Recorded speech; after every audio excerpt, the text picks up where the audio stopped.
This is Ralph P. here on another episode of Bar Chronicles.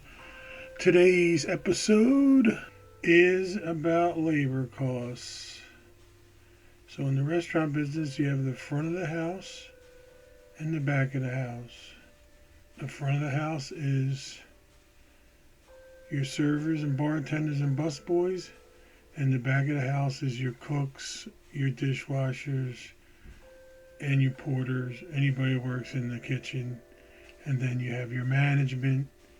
So then you have your salaried workers and your hourly wage workers. Then you have your payroll taxes that you have to match every week to what they pay in. Then you match what they pay into the FICA and the Social Security.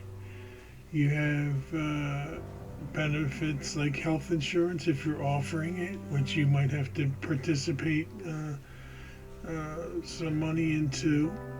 And then of course you have overtime.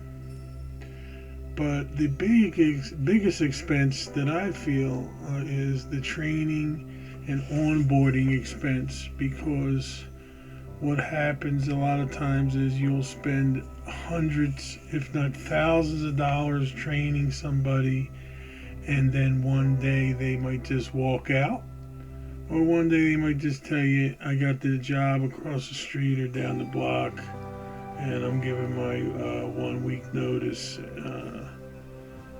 and that's it. So all that money that you spent training them has gone down the drain. You also have your workman's compensation insurance that you have to pay. And then you have unemployment compensation that you have to contribute into per employee. And then, of course, you have to pay yourself if you're actually working there as an owner. So, have to pay the percentage of credit card tips that are collected by the credit card company. So as an example, that it would be, it's like 4% on every 100. So if it was $1,000 in tips, you would have to pay $40 of their tips, because you are not allowed to withhold the tips credit card fees out of their salary. You have to also absorb that as a cost of doing business.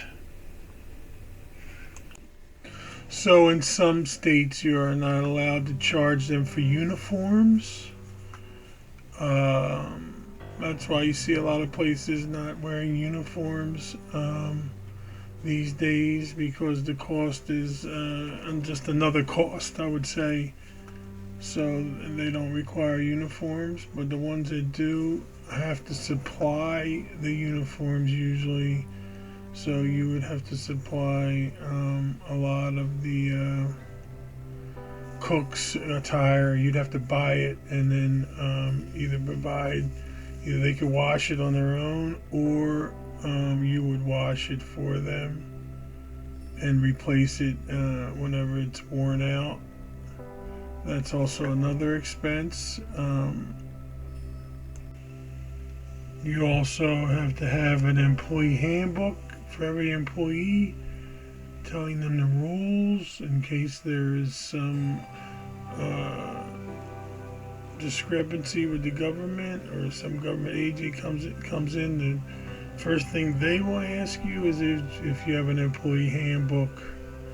And if you don't have one, then verbal rules really don't count. So I think I covered everything as far as like the official rules are. Now let's talk about the unofficial rules.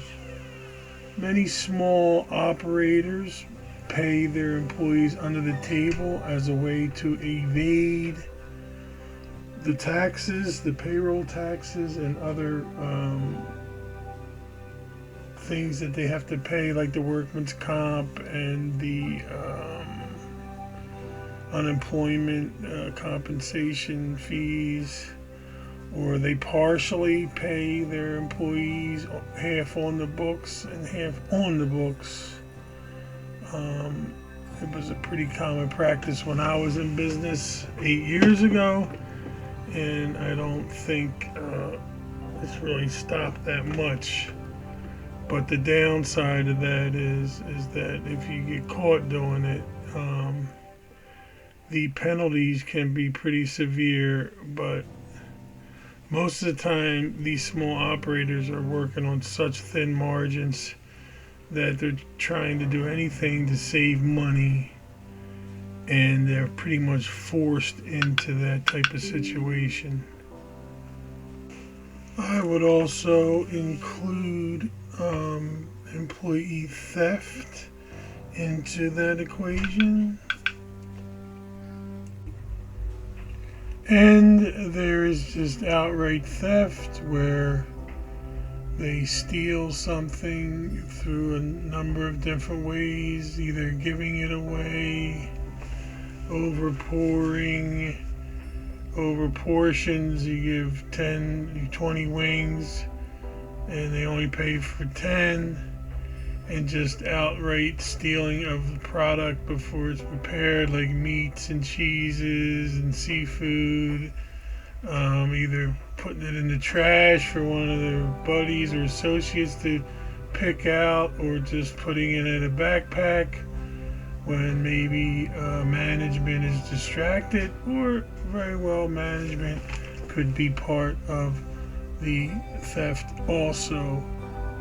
There are many common denominators to that, which will take several other episodes to really explain the lengths that some employees will go to steal.